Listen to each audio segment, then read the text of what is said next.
Hello, everyone. My name is Janice, and today I'll be presenting my applied project titled Increasing Toothbrushing Tolerance Using an Assent-Based Teaching Procedure in a Child with Autism.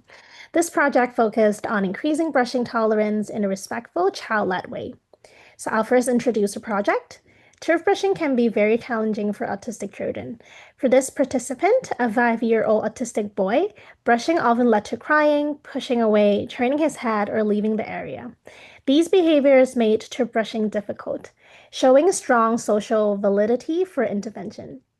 Instead of relying on physical prompting or escape extinction, I chose an assent-based approach, where the child had a consistent way to show, yes, I want to continue, by pressing a simple assent button.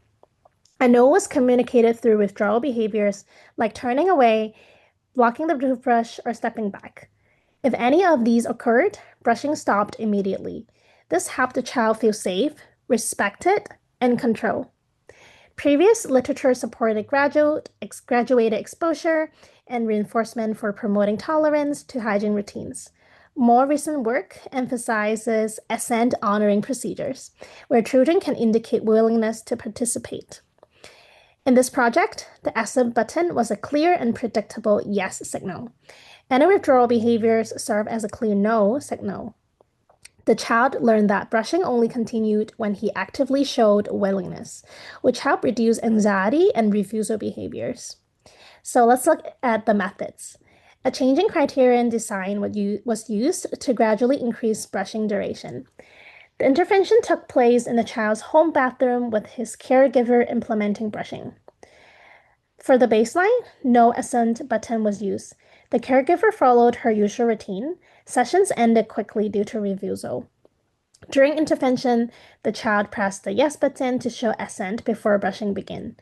Brushing continued only as long as the child did not show withdrawal behaviors. The duration criterion increased in small increments, from 2 seconds to 5 seconds to 10 seconds to 30 seconds.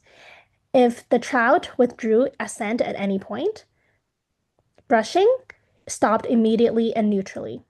No physical prompting or escape extinction was used. Reinforcement occurred after each successful duration. This approach ensured that brushing was always collaborative rather than forced. So one of the most impactful elements of this project was how well the child responded to having control.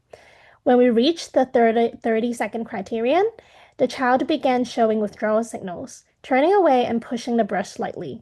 This indicated that 30 seconds was too challenging at that moment. To honor his assent, we reduced the criterion back to 20 seconds. At 20 seconds, the child pressed the yes button readily and showed almost no withdrawal signs. Once tolerance stabilized, we increased back to 30 seconds, and this time he completed it successfully with very few signs of discomfort. This taught us that flexible, child-led adjustment can still result in steady progress. As for the results, the data showed low brushing tolerance in baseline, step-by-step increases in tolerance across each criterion, a temporary decrease with withdrawal behaviors increases, a strong upward trend after adjusting the duration, and respecting assent. This pattern demonstrates that honoring both yes buttons and the no withdrawal signals supports meaningful skill development.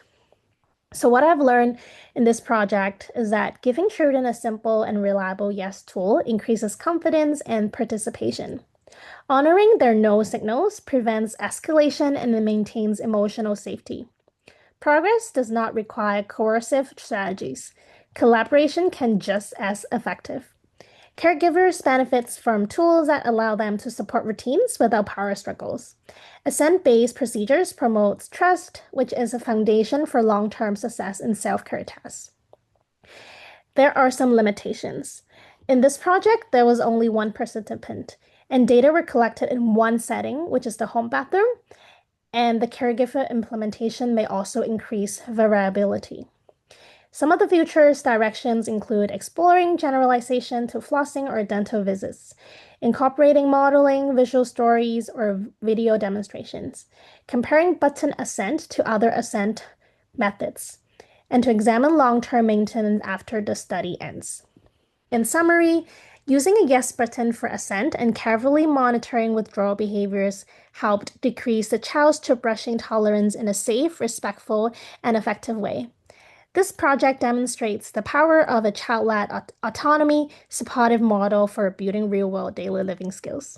Thank you for listening.